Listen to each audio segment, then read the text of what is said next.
get you a good answer, I will get back to you. No questions out of limits. Okay, we just want you to be courteous. And I keep the microphone. You don't get to hold the microphone because then I can't give it, you know, you want to, all right. Now, and I just want to acknowledge former council member Teresa Smith, who came out. Thank you for coming. Now, raise your hand, anybody with the first question? Yes, in the back. You got to move up because we want you in the camera. Okay. All right, here we go. Right here? Yeah, that works here. Somebody's first here. Okay, here we go. I'm Bill Sauer. I kind of have Robert's Antiques down the street with my sister Laura. And a couple of the merchants have asked questions, and I'll just ask one. About 2 years ago, we asked about pressure washing on the cobblestone areas of Mallory and Mellon. And about a year ago, they came out and did a little bit of test with this machine and that machine, and now it has just stopped, and it's in dire need. Okay. I appreciate that, and I remember that. I remember because I think it was set up for the, was it Phoebus Fall Festival, or there was another event that was in Phoebus, and you wanted the sidewalks cleaned for that, and so they did it. And so the city manager is sitting right next to you. She has that. See, she's my unofficial scribe for the evening, so she has that, right? It couldn't go to any better ears. She's here. All right, see? Problem solved. Anybody else? Uh-oh. He told me he was ready. He says, hold on just a moment. And he said he and I used to shop together in Farm Fresh, and we'd have our conversations. Well, now there's no longer Farm Fresh, so they just come here to challenge me. Go ahead. And this is a good one. It's a three-parter. Hold on, time out. Is that a follow-up question? Well, it's going to end up being. No, they're all. You get one. Okay, one will leave off me. Parking, not parking, but traffic in Phoebus. Yes. It is so bad that used to be just on the weekends, where all of Mellon Street and Mallory and Mercury was backed up. Now it's 4 or 5 times a week. You go to Food Line, you go, if you can get in, you can't get out. If you need to go to the bank, you can't get into the bank and you can't get out. They did something at the fire department because the cars were blocking the doors to the fire station, so they put the big X for no parking there. Since it has gotten so bad, and we understand now that the city has plans for changing Mercury Boulevard from Mercury and Mallory to Fort Monroe to make it one lane. Is that still? No, actually, it was not going to be. I think I may have misled you at a meeting, so I'm going to acknowledge that. But I think the plan right now is possibly from the, what's the bridge? Almost at the beginning of the bridge. What's the name of the street? It's not here. It's right. Willard. Yep. What's the last street before you get to the bridge? Willard. So I think it's Willard and Mercury. That point will be, I think, one lane in each direction with a bike lane and pedestrian lane. Get that right? Yes. And where's this one? Willard and what? It's your neighborhood. Oh, no, it's just I know, but no. I think it's Willard. It's last street with the light, and so I think from there, from Willard and Mercury, that will be going toward Fort Monroe. It's going to be one lane in each direction for vehicles, and it'll be bikes and pedestrians on the outside. And back to the traffic. Is this your third question? No, this is okay. So but back to the traffic in Phoebus. Is there anything that can be done for the people in Phoebus to go shopping or move out in Phoebus? I understand your situation. We got an email not long ago from a lady who was trying to make it to Norfolk for an event, and she really felt that she left in plenty of time. And there was a thing that she went through, I think something like 17 lights, changes of lights. And by the time she actually got up onto the Mallory Street Bridge to make the left turn to get onto 64, that it was already 6 o'clock. And I think she may have left home at 4:30. It is something that I remember they used to have the fish fries at the Methodist church. And I remember talking to somebody, they said they stopped having them because people couldn't get to the church for that. I had what I thought was a solution, but traffic engineers shot it down. The idea was that, well, I shouldn't share the video because it's not going anywhere, but the idea was at the time though, was to, in the morning rush hour and the evening rush hour, that you block the lane on the bridge so folks couldn't go across the bridge and turn left, and that would discourage them. They'd have to be able to go back onto the interstate and maybe get off at the next exit. But someone said what would happen, that would put a lot more traffic back onto Woodland and Sentinel's Landing, so you wouldn't necessarily help the problem at all. And I see the gentleman back there. Give us one moment. But anyway, beyond that, I'm not sure. We are looking at it. I will tell you that unfortunately the situation may get worse. And when I say that, because when we do the expansion for the Hampton Bridge Tunnel, they're actually going to have to widen the Mallory Street Bridge. And I didn't recognize you. How are you? Thanks for coming out. All right, this is a very good friend. But yeah, so that's going to be a challenge. But actually, I've spoken with VDOT, and they're looking at that. They're working with our traffic engineering department to try and see what we can do. But right now, it's unfortunate, and I'm not sure if I really have a real solution for you. Hold on. Yes, ma'am. There's a gentleman behind you, and then I'll come to you. Yes, hold on, sir. We're going to stand up and get this on camera. So, is he on camera?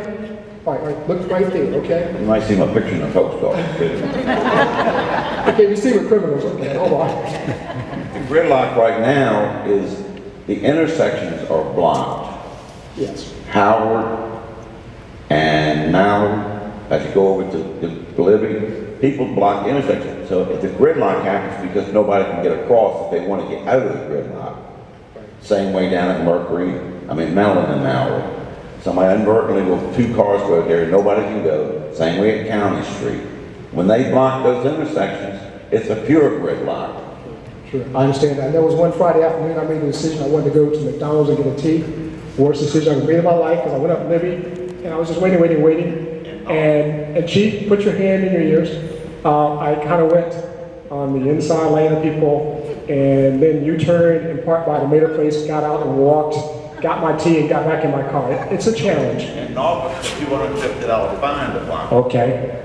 Chief is back there, and so he's getting all this stuff. And Chief, don't forget what I said about doing what I did illegally. All right, yes. We got 2. Well, hold on. There's a lady right here. We have her hand up, and then we're going to take 2 questions from the from Facebook Live. Yes, ma'am. It just seems like the bike path is going to make it worse.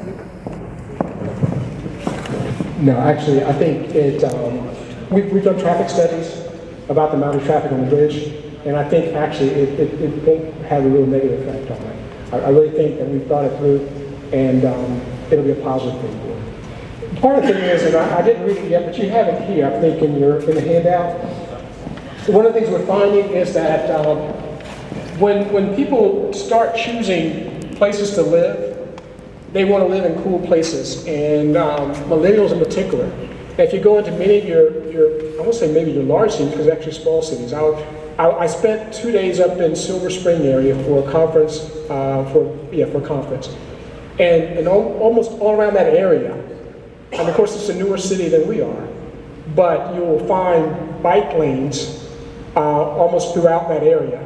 So people don't always want to be in vehicles. They want to recreate, they want to walk, they want to ride bicycles. So much so that now you'll find even these different stations where you can check out a bike and ride around and then drop it off someplace else. So it's partly placemaking. It's something that in studies people say they want. And so we're trying to do a good mix of things that not so much make us a cool place, but again, we want to be a place that people want to come to or people want to stay, versus a place that people want to get away from. And so that's part of it. But again, I understand your concern, but I think we've explored it, and I think it's going to be a pretty good decision. You'll be surprised. I think it'll work out for us. Now, I've got one card here from a person named Larry. He says, many retailers seem to flee Peninsula Town Center. They seem to leave after heavy city investment. What is the plan to correct retailer flight and attract long-term retailers? And I will tell you, periodically, the owner of the Peninsula Town Center, who lives in Dallas, comes up here to check on his property, as well as to talk about different things that he wants to do as far as investments. And you're actually going to see some great things happening at Peninsula Town Center. It's going to surprise you.